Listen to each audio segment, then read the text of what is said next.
So my name is Isabella, and today's Intern Whisperer tip of the week is, during the recruitment and onboarding process, ask people if they have a preference other than their legal name that they would like to be called. Encourage everyone to share their pronouns also. That's a really great idea because it helps normalize the practice and make gender expression safe in the workplace. Hi, welcome to the Intern Whisperer. Our show is all about the future of work. And today's guest is Ronald, and you're going to help me. I know your last name is tricky here, and there's a story behind it, but let's see if I can do it. Angsiy. Yeah, that's 100% correct. You got it. All right, I nailed it. Welcome, Ron. Thank you.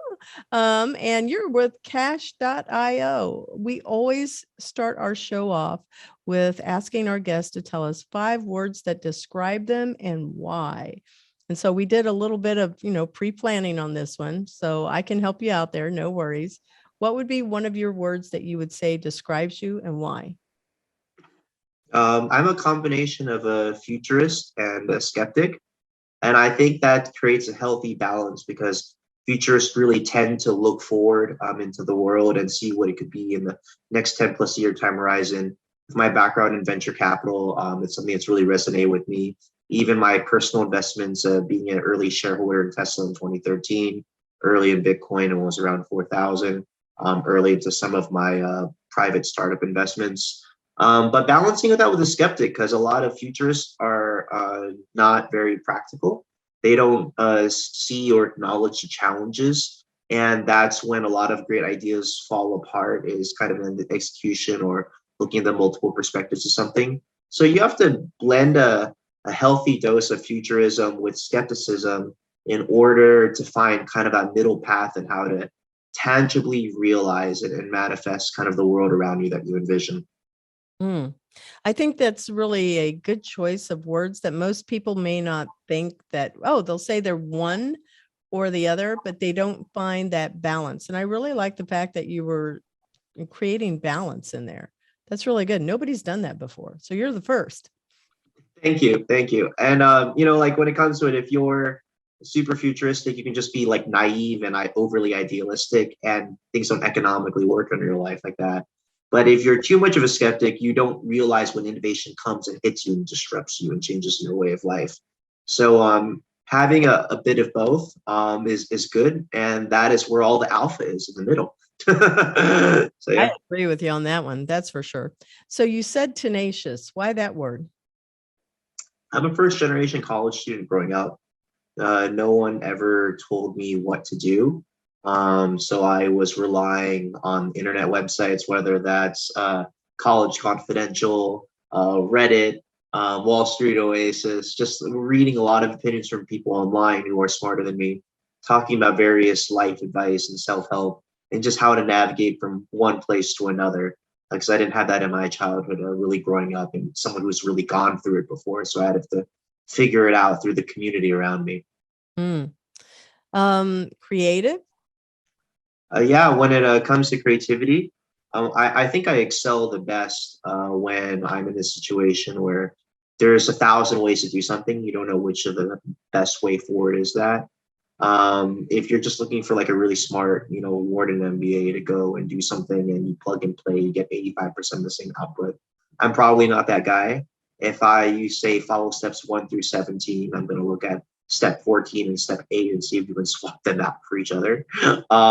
Which can be infuriating in some work environments, but very delightful in other work environments. So just about knowing your pros and cons and seeing what environment you really fit best in. Yep, I like that too. Transparent. I figured that one out about you right from the beginning when I met you last week through Podfest. We're going to throw a little shout out to Podfest here, but transparent. Why? Yeah, I'm just a very transparent person. I started off my career in management consulting, where I had to be like almost like a professional liar. I had to put on a straight face. I had to interview people and say, "No, sir, we're not going to lay you off based on what you tell me about your job." And it really swayed me in my personal life to go the opposite direction in practicing radical transparency. So whenever I talk to people, they know where I stand on things, good and bad.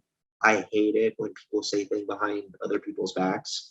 And then so I always just try to be upfront, and people, at least my friends, appreciate my communication style because they always know where I stand on things. And the proverbial "how does this dress look on me" question, right?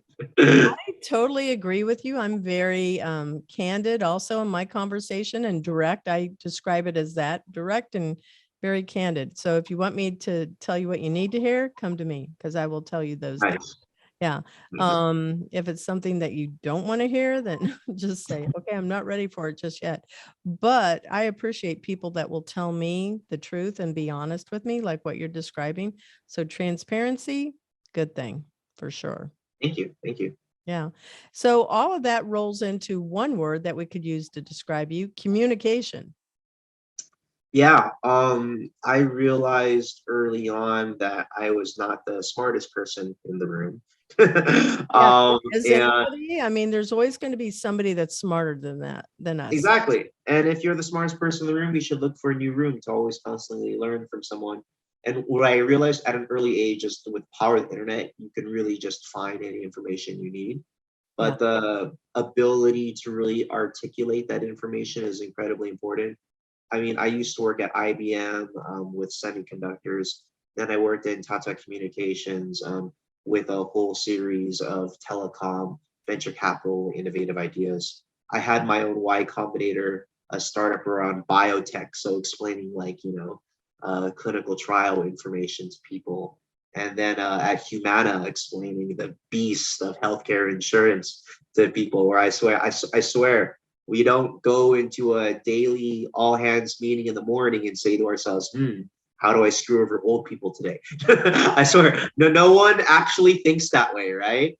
So it's about how do you kind of communicate these things to people. And throughout my career, I've kind of been in complex environments that have required communication to convey concepts that would help multiple stakeholders understand. Mhm. You know, you said something that was interesting. Oh, tell old people, how are we going to screw you over? I'm paraphrasing for sure.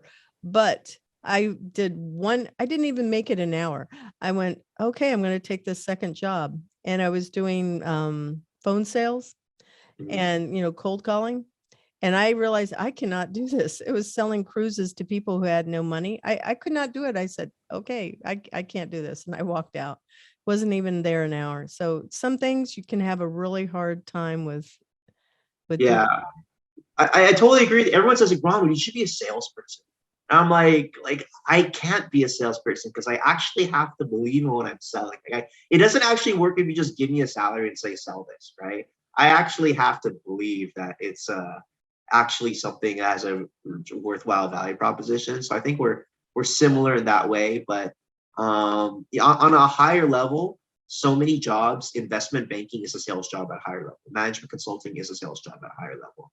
And like what we do, it is communicating a message to other people, hopefully an environment that you intrinsically believe the actual value proposition or the environment that you're in. Mhm.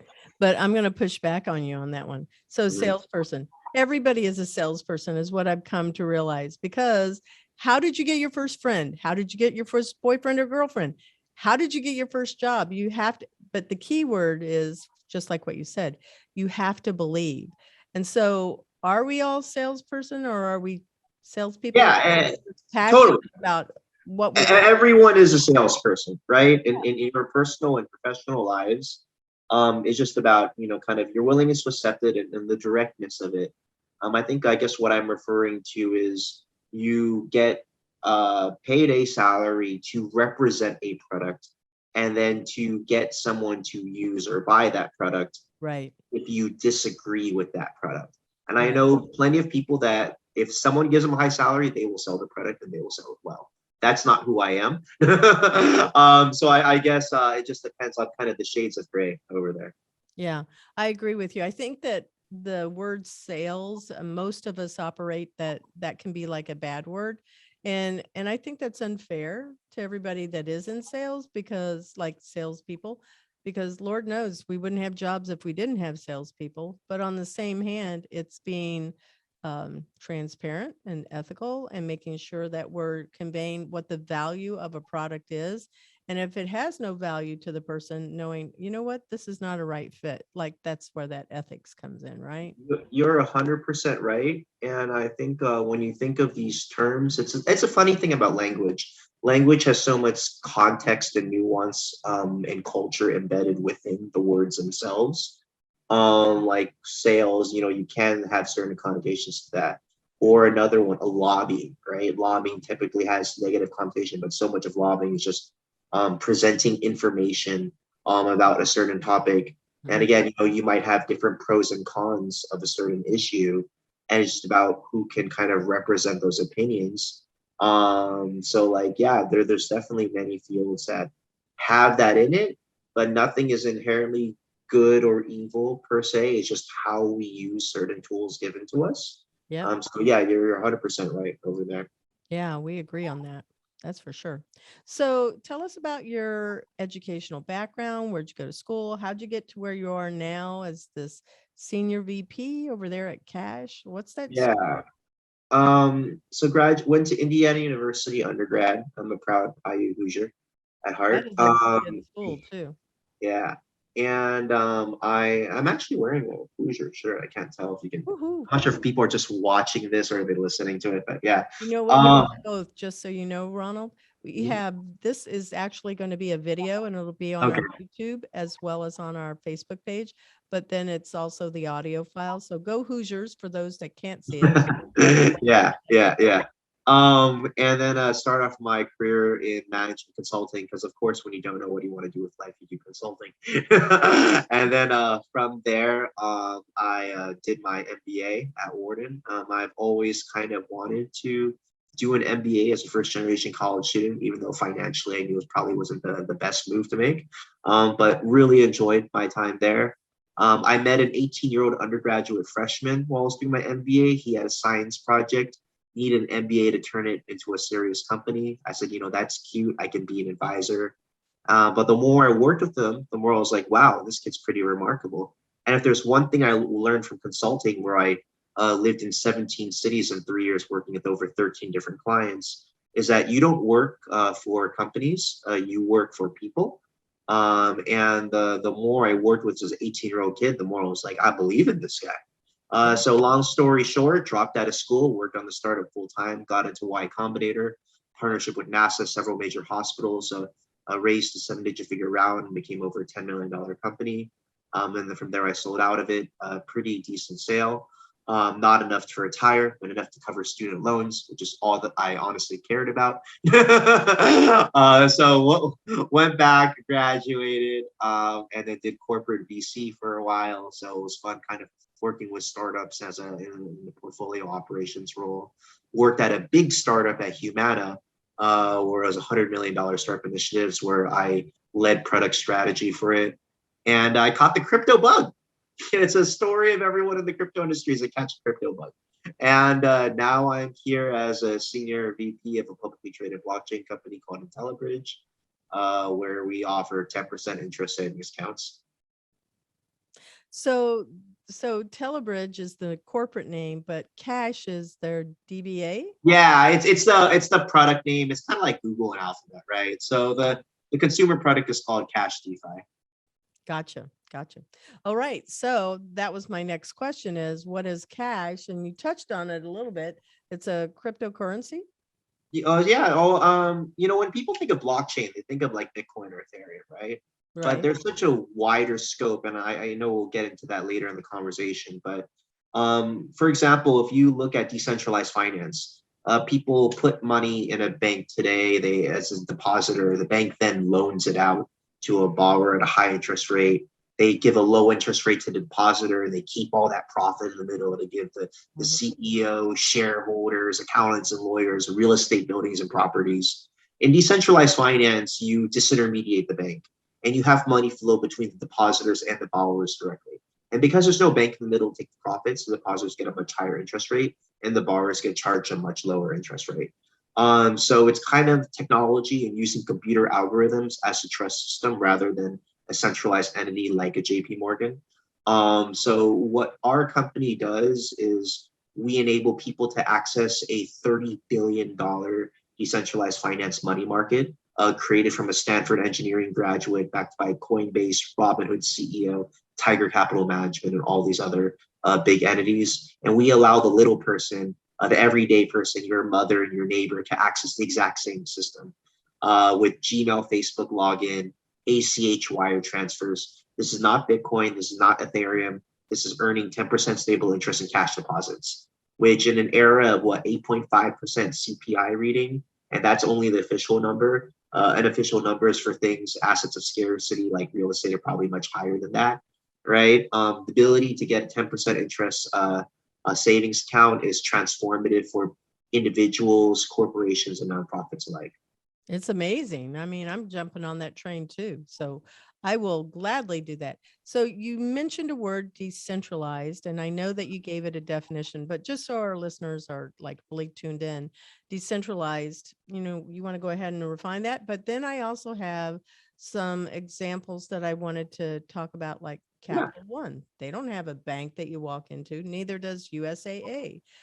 So do you consider those decentralized? Yeah. So when I think of decentralized, I think truly peer-to-peer. Like, you go to a farmer's market and you buy directly from the farmer, or like certain individual activity over there. Disintermediation is one way to look at it, like Tesla selling cars directly to people without having a dealer in the middle. In decentralized finance, it's almost like a bartering system where people loan each other money on a peer-to-peer way, right? So that's how we view decentralized finance. And yes, there are certain banks like Ally Bank that has no physical retail locations, and that's why they can have a higher interest rate. But using kind of blockchain technology, you take that to a completely different level, because a lot of the financial ecosystem today uses a really nice user interface, a really nice app like Venmo that's very user friendly, but it still uses a lot of the same underlying systems in the guts in between. And what blockchain technology does is it completely replaces that. It substitutes it out altogether. And when you start with a whiteboard and a blue sky environment, you can completely rewrite the rules of the game. And then I can kind of describe how that works in decentralized finance versus in a traditional banking environment. All right. So if I want to go over to your organization and open up an account, what would that be like? Yeah, you simply just go to Kash with a K, .io. And then once you're there, it's just Gmail, Facebook login. And then that automatically creates a decentralized finance account on the back end. And what you do is you just get you get an account and routing number and everything, right? So you can just ACH your wire transfer funds over. And then once it's over, it hits an FDIC insured account. So your cash is in an actual bank. And then from there, you can then choose to move it into what we call a savings account. But when you move it into a savings account, in the back end, what that really does is it moves a decentralized finance. But it just has a nice user interface, if we just call it a savings account, right? And then from there, your money is able to earn a 10% interest that you can withdraw or pull out at any moment, because it goes to various borrowers in a multi-billion-dollar borrowing pool. So yeah, that's how it works in a nutshell. And I can explain the actual math around 10%. So if your audience wants to nerd out over that, I can. But on a high level, that's how it looks. Mm-hmm. So do they have an ATM card? Is it treated the same where they can make withdrawals? Yeah, it's like a MasterCard debit card. We're actually incubated by MasterCard's accelerator program. So, we work very closely with MasterCard.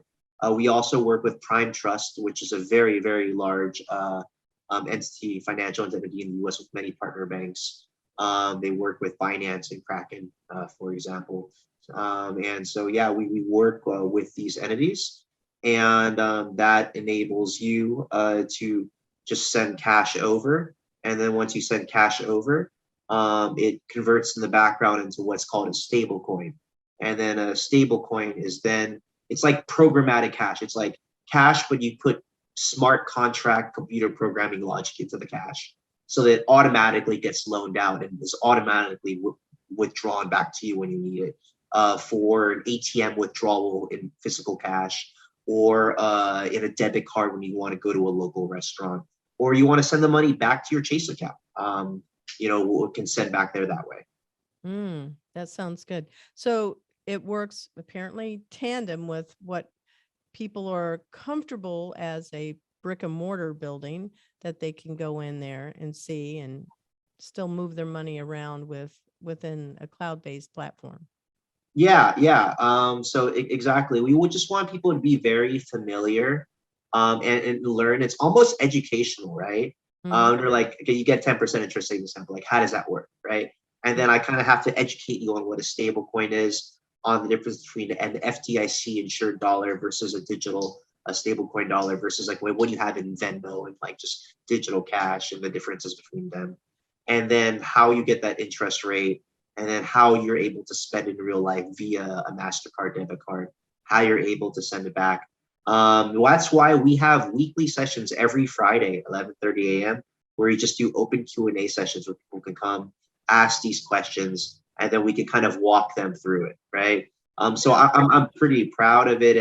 And the more people that we explain to, they just kind of follow down the rabbit hole. They're like, this is amazing. I can't believe this works. I feel like I've been ripped off my whole life, because I've been growing up to believe that a sub 1% interest savings account is actually good, when in real life inflation is 8.5%. You're just getting annihilated. Your money is melting every year in a treasury. Yeah, it sure enough is. So Venmo is owned by PayPal, right? Yes. Okay. So the other one is Zelle. And I find Zelle not to be as user friendly. There used to be a way that I could access Zelle and I'd be able to set up my profile. And I don't know what's happened, but it is not, it doesn't connect with my bank. Well, it does, but apparently it's not connecting with my bank account, and how I have to access it is a little bit more tricky than using Venmo. So my preference has been Venmo for that purpose. Yeah. Zelle is created, and I'm from Fortune 500 land, so I kind of see this. Zelle is created from a combination of multiple banking partners working together, right? As a reaction to Venmo, which was a startup that got acquired by PayPal later on.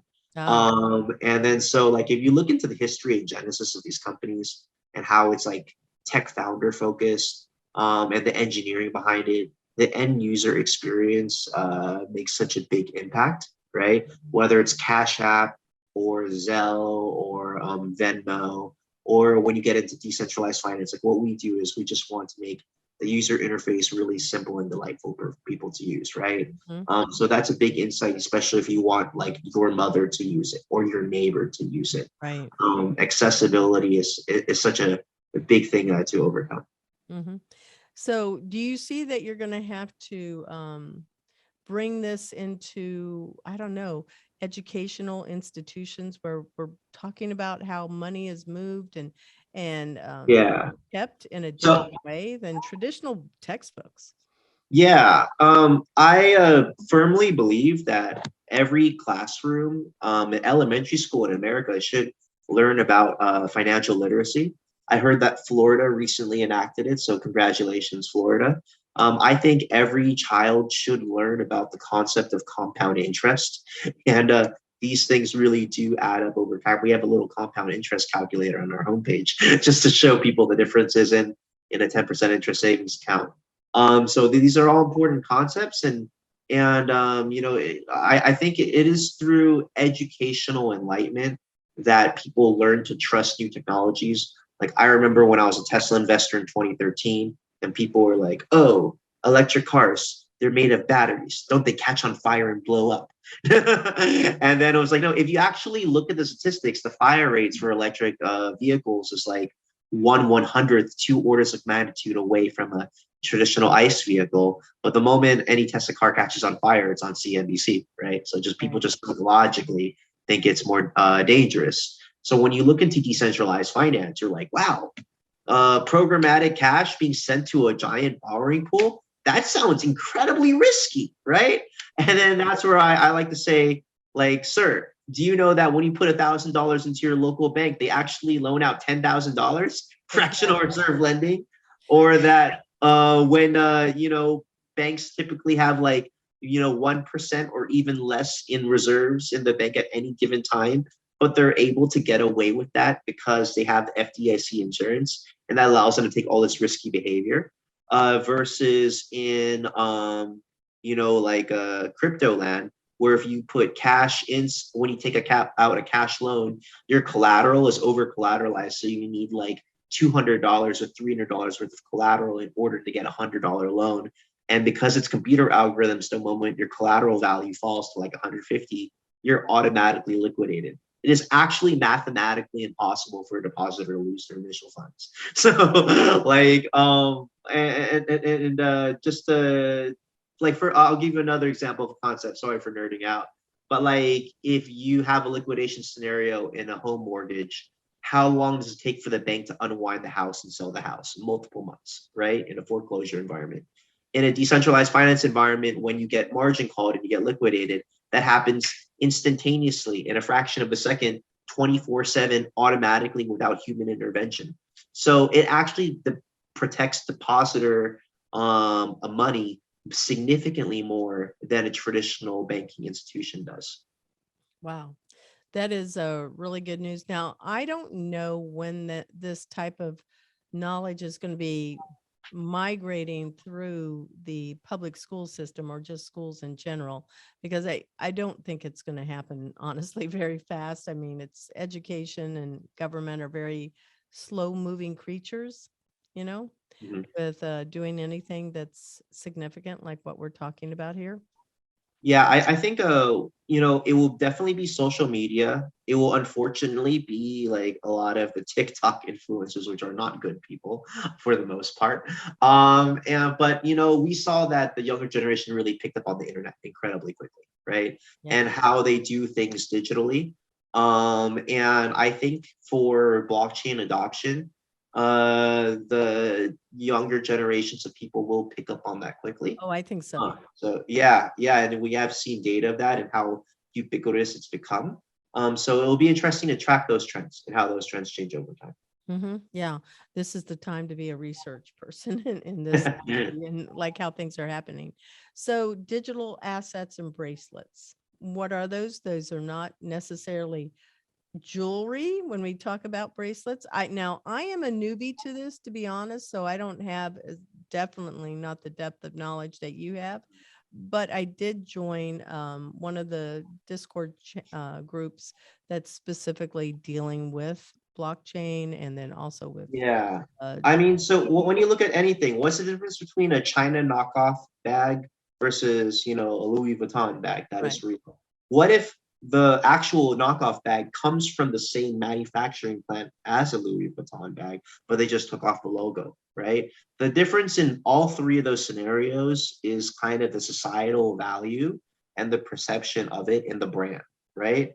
And that is verifiable through, I guess, looking at the bag and then kind of understanding or knowing who wears it in the context environment. Blockchain technology is very similar and is just digital proof of ownership, proof of scarcity, proof of an in-group.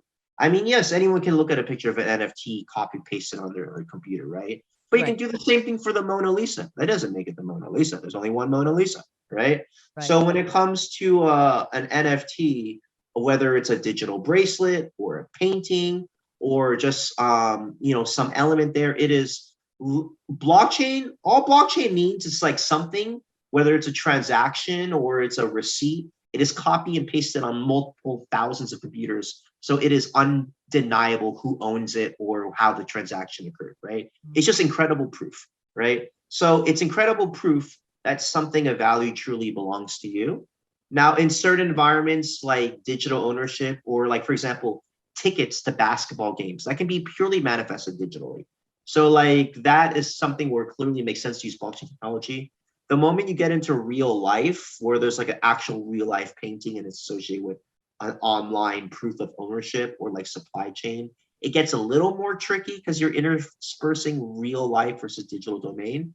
But we'll see blockchain in the years to come kind of branch itself out to more areas. But that original use case with NFTs is really just proof of ownership.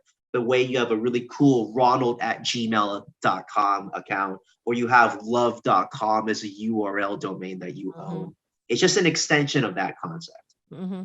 Yeah, and if we're looking at what the historical, how money or the concept of money has changed, is go way back to, dinosaurs. Well, there was no cash, there was nothing like gold and things like that, so it was used with like pelts, right? And Yeah. and it could be the food that you made, and it could be tools that you created, so something that was useful, and that could help people survive. And so over time, things like that have changed, so that that's not how we trade anymore for something. We trade, like you said, money has a perception of having value. And so what became easier to take along with it was paper and coins, right? But now everything has been moved into a more of a virtual world, a digital world, maybe not virtual, but digital world, so that we don't have to carry that with us. It's accessible through our phones or through our devices. Exactly. What is money than just numbers on a database somewhere, right? And what you can do with it. So you're 100% right. I like to say, money is belief, whether it's in belief in our government's gross domestic product, belief in our government's nuclear weapon arsenal, belief in, the objects that we can buy and the debt that we can accrue, the loans we have through it. It's all belief. And what you see with cryptocurrency, it is a challenging of that belief, because it is the moment you digitize money the way we have so far, it's so easy to create more money, right? To add another few numbers to a database somewhere. And that does have long lasting consequence and impact, for everyday people who are trying to be fiscally responsible. But you have others that are just, creating money out of thin air, and it's diluting everyone else's money, right? So blockchain is the very first time in the history of mankind that we're not reliant on a central government or authority entity to hold that power, where we can create that power ourselves. That's what Bitcoin is trying to do. And that's one of many applications of cryptocurrency. Mm. So this would be money that is universal to everybody all over the world. When we're talking about Bitcoin, it's like this has the same value in China as it does in the Ukraine, as it does here. Yeah, one Bitcoin is one Bitcoin, right? That's the famous saying. And how that evolves in the future, we'll see. When people say, "Oh, why don't you just copy and paste the Bitcoin code?" Right? You can copy paste the Bitcoin code, but can you copy paste the Bitcoin belief and all the institutions that hold it and all the corporations that build support structures around it and everything? Right? Litecoin is a copy of Bitcoin.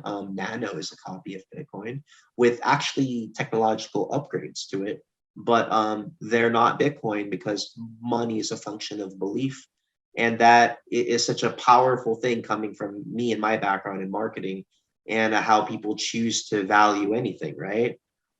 So it'll be interesting to see how that evolves. With that said, we're still so early on. Bitcoin does not trade like a store of value today. Bitcoin trades like a super high beta volatile tech stock. So we'll see how it evolves, but it's an interesting experiment to follow. Well, we're going to take a moment and acknowledge our sponsor, and we'll be right back. The Intern Whisperer is brought to you by Cat5 Studios, who help you create games and videos for your training and marketing needs that are out of this world. Visit Cat5 Studios for more information to learn how Cat5 Studios can help your business. Thank you, Cat5 Studios.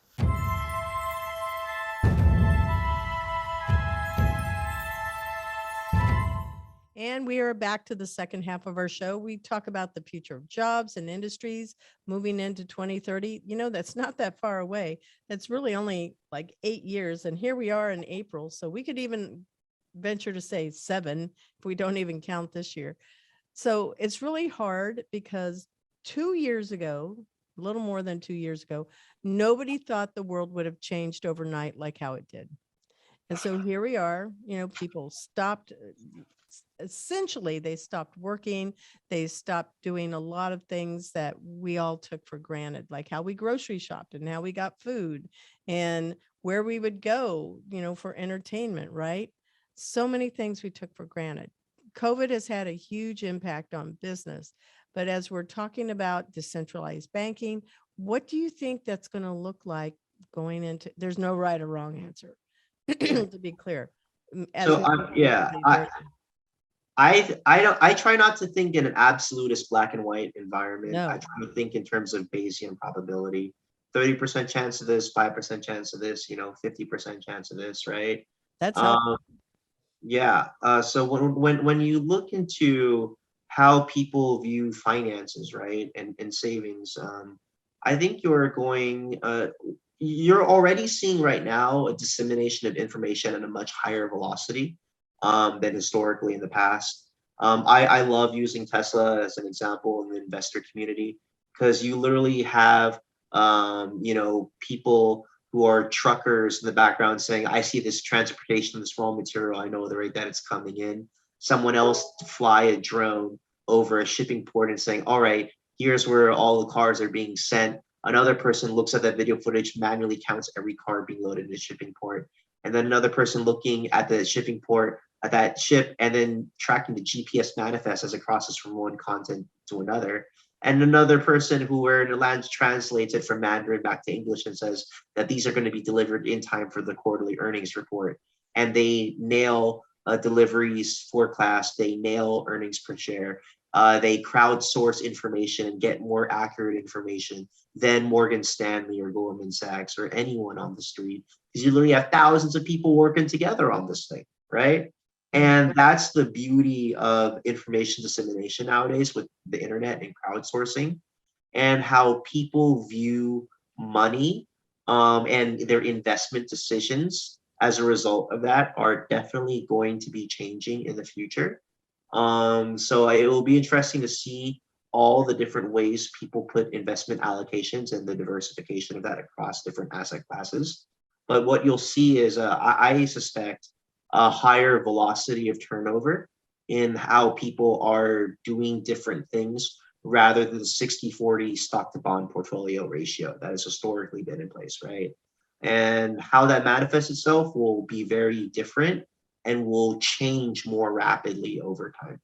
Mm, that's an awful lot that's going on in that time. But I like the example that you gave us because it was very specific as to how we could see everything moving from a digital world, and seeing something that's physically, as it moves across, whether it's from a loading dock into, Mhm. one area of the world into the other, and keeping track of things through that method. That was a good example. Because again, people may not, it's, they believe in what they see, not what they don't see, which is really surprising because you don't see air, right? But yet we know Yeah. it exists. Well, historically, this information has been reserved to the smallest of elitist of crowds. A private equity firm would pay someone $500 for a 30-minute phone call to ask them about how shipping ports work and like the different transportation schedules. But now with the internet, you have people from all these environments collectively working together on these things, right? And while yes, there can be negative repercussions of that with echo chambers and what we saw with GameStop and AMC and some things like that.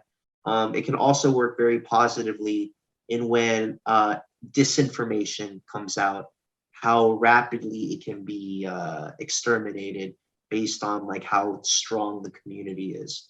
And that's why for I think anything in the future of marketing is really going to be through the growth of community, whether it's in podcasting or other forms of media or in investing. Community is such a powerful element for anything to really grow. Now you mentioned podcasting, and that is how we got connected, is because of the upcoming Podfest. Do you Yeah. guys have a podcast? And I think you mentioned that you're a sponsor. Yeah, we're going to be at Podfest. Outside of that, we have our own YouTube channel where we cover on-chain analysis on a weekly basis. And for us, kind of our marketing strategy is to let everyone know that we're the adults in the room, that we perform the research, that I'm a Wharton MBA, YC background, former VC. Our CEO is a Georgetown graduate, former banking VP, and a US State Department researcher. That we put these thought leadership together ultimately so people can trust us with their kids, college tuition fund or their own personal retirement fund. So we do research on a regular basis, one of which is a crypto research project we're doing with the Wharton Innovation Institute that is going to be published at the end of this month on crypto insurance compared to FDIC. Where are they going to publish that? We're going to publish that on our site. There's going to be a news release on it. So Okay. you're going to see, an Ivy League institution working on stress test data simulation, because insurance is such a big hot topic for people in deposits. And is my money safe, right? So when you so yeah. publish it, though, you said that you're going to publish the press release, but is the article accessible? Yes, from the your site? research paper is 100% free for everyone to read and consume. So like download it? Yeah, anyone can download the PDF. It will be Okay. public for all. And again, we're partnering with an Ivy League institution for that research. And the amount of data and the neutral good and bad opinions that they have, I'm really excited to kind of see what the outputs of that will be. And for example, we also do on-chain analysis. It's one of my favorite topics in blockchain tech, the transparency of it compared to the traditional financial markets. Are you familiar with on-chain analysis by any chance? No, I am not. Please. So like basically, because every transaction is on the blockchain, you actually know what everyone individually does on the blockchain since the history of time, right? Yeah. So for example, what's interesting about that is if Bitcoin falls 30% in a week, you can do on-chain analysis and analyze every single Bitcoin wallet holder to see that all the people who in the world who've held Bitcoin less than 6 months, maybe 87.2% of them sold some Bitcoin over this week. Mhm. But those who've held Bitcoin more than 3 years, 98.4% did not sell any Bitcoin, even though the price went down 30% this week. So you can say that the only people who sold Bitcoin were the ones who've only had it recently, the weak hands, we like to call them, right? Another example is you could see one wallet address that has $20 billion worth of Bitcoin. Maybe they sell off $1 billion of Bitcoin instantaneously. By doing that, they crash the price of Bitcoin from 45,000 to 40,000. And they did $1 billion because they know if they do that market sell with the bid ask spread, it will knock it off exactly to 40K. The moment it hits 40K, you can see that 39,000 wallet addresses have sell orders at 40K. So it causes automatic cascading liquidations from 40K down to like 36K. And then you see that one specific Bitcoin wallet address that sold $1 billion worth of Bitcoin rebought the same $1 billion of Bitcoin at 36K 24 hours later. So they effectively manipulated the entire market. And with on-chain analysis, you can see individual wallet holders do those things real time, versus in the stock market, you get quarterly filings of what current hedge funds hold after what they've done for an entire quarter. It's not super useful. So Yeah. you're bringing up something that's Mhm. really important. Regulation. How is this? Is it regulated? How is it regulated? Is it going to be regulated? Because we Yeah. know that's what has happened.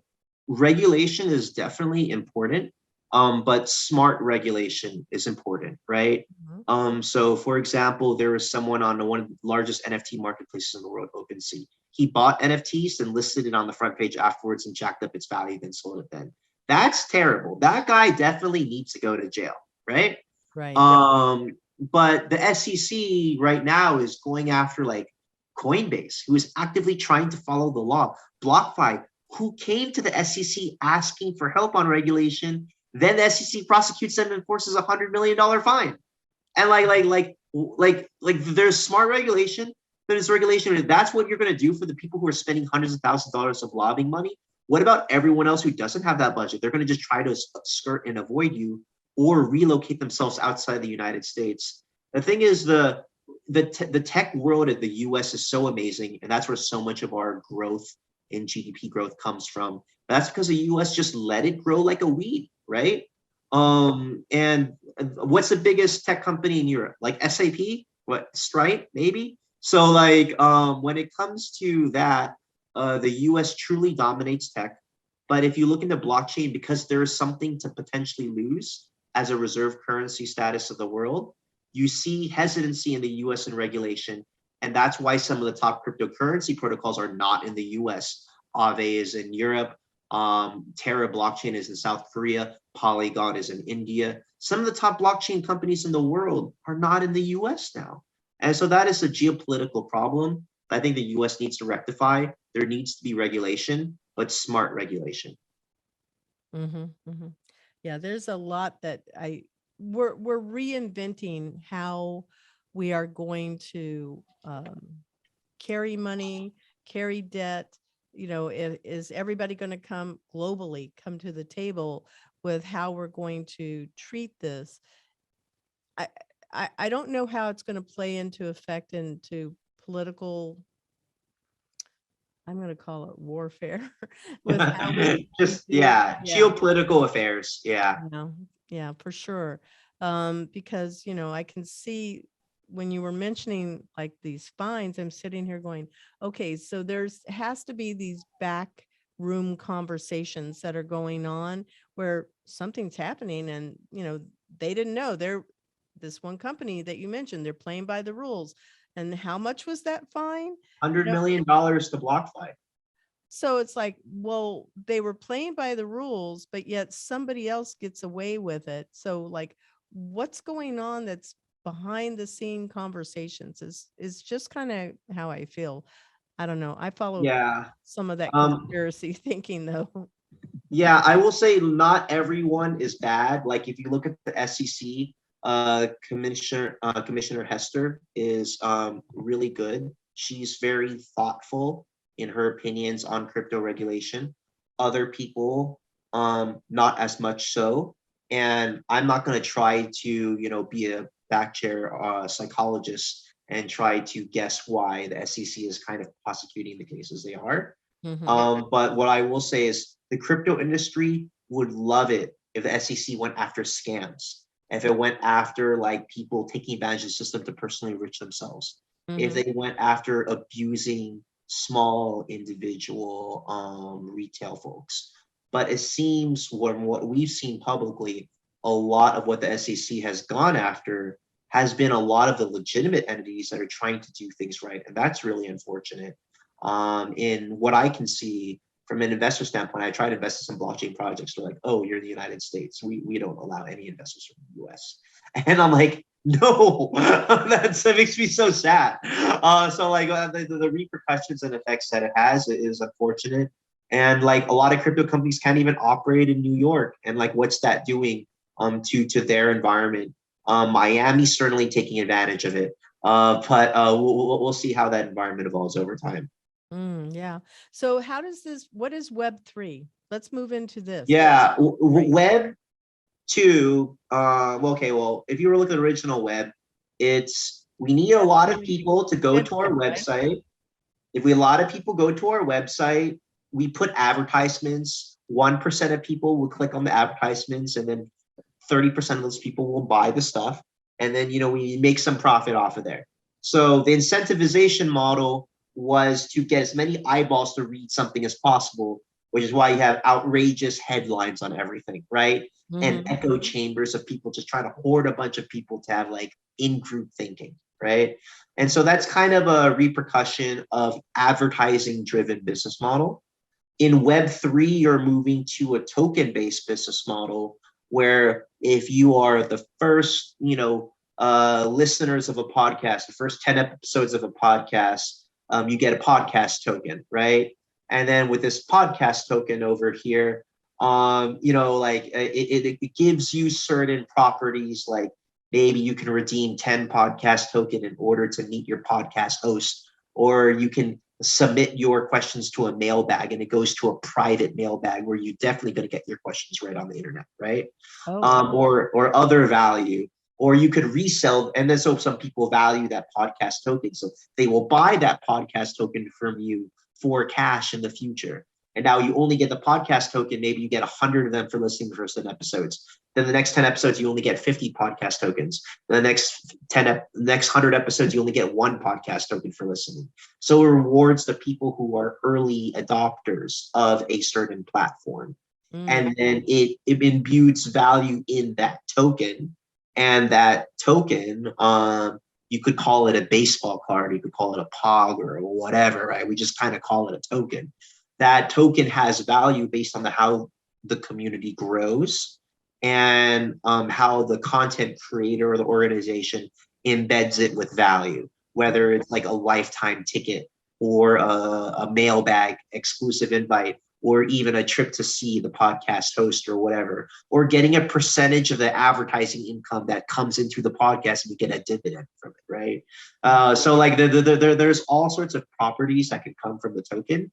And the Web3 world, due to blockchain technology, let us remember, the only point of blockchain technology is to make 1,000 copies of a transaction. Therefore, everyone knows who actually owns it. So that enables that where we truly know who owns the podcast token, right? And the podcast token itself, it has a lot of creative latitude for how value is embedded within it. Mm-hmm. Yep. Back in the day when I was teaching middle school, I had this as a conversation with you before we, last week when we were chatting. It's a fun story. Yeah. I took this workshop and it was how to bring economic thinking into the classroom. I was teaching 7th grade and I'm going, okay, it's English. Most students do not like having to write or read in school, which is so funny to me. But so we're doing this whole concept in this workshop, this teacher's workshop. And so what I decided I was going to do is create play money, just like what we're talking about. Here's this Johnston bucks, it's Johnston money. And so to get the students to change a behavior, I said, if you come to class and you're seated before the bell rings, you get to have, a Johnston buck. And if you also go and have something to write with, because I taught in the projects, it was tough. So if you come with something to write with and something to write on, you get $2. If you do not bother your people, the people around you, because they like to push the chairs and, irritate the people around them, their fellow classmates, they could get money. If they caught me making a mistake when I'm writing something on the board, they could get money. At the end of the week was banking day. And so on banking day, they could go and buy a pass to be the first one in the lunch line. They could buy a pass to be first one on the school bus, the things that had real value to them. They could also use it to buy something like giant movie cutouts that I got. All of this stuff was for free. And I went, how do I do something for free and create value in the classroom?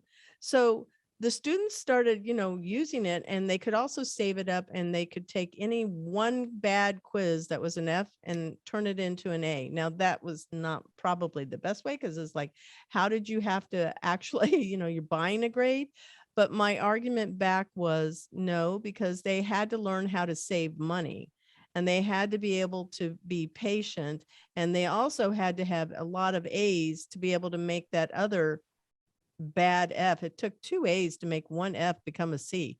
So it was hard. It was hard work. So it was encouraging them to actually study and then also to see value in education.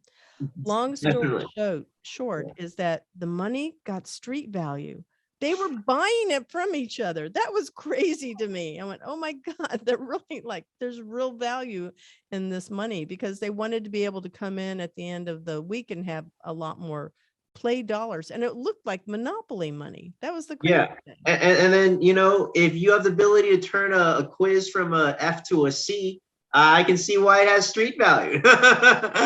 But I did let them also go and take their tests or quizzes over again. It was the same quiz, but they had to come in next day. They needed to be, and I would take their best grade. And they weren't cheating. So that Johnston buck is a token, right? Yeah. The only difference is if you gave it to Harry, but Sally wanted to redeem it, and then, Harry said Sally stole it from me. Sally said, I bought it fair and square from Harry. You wouldn't know what to do in a he said, she said environment. But with blockchain technology, it is recorded that Harry actually sold it to Sally.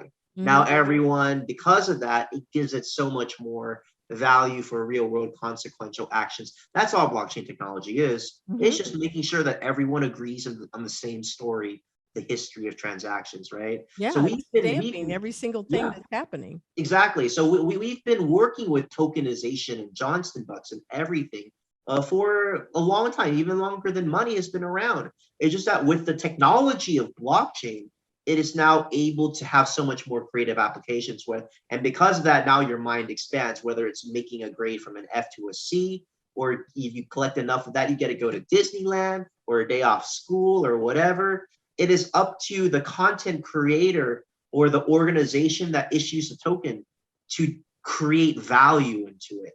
And that value creation into it leads to all sorts of, experimentation, and that will be fun. And we'll see how the SEC classifies all those as securities or not securities in the future. So All yeah. right. Well, it's so hard to believe, but we've come to the end of our show. And typically what I ask is, what is the best mentoring advice that you would like to pass on to our listeners? People listen all the way to this place. My best advice is to always gather a collection of opinions. I love reading Reddit posts. I love reading blog posts. But more than the actual post itself, I love reading the comment section. I love reading the disagreement. I love the back and forth. And then it is through that open, transparent, public back and forth that people can form their own opinions on something rather than rely on a single influencer or a single voice that they just blindlessly follow. So always challenge your thoughts and have a community-driven approach. And the collective wisdom of a lot of people is much smarter than any one individual. I agree. How can people contact you? Now, we're always sharing the LinkedIn profile, but how will people find you? They can email me, Ronald at kash.io. That's Kash with a K.io. Reach out to me for any business or personal inquiry. Happy just to teach decentralized finance workshops in general. I just talk people through it for dinner parties or whatever.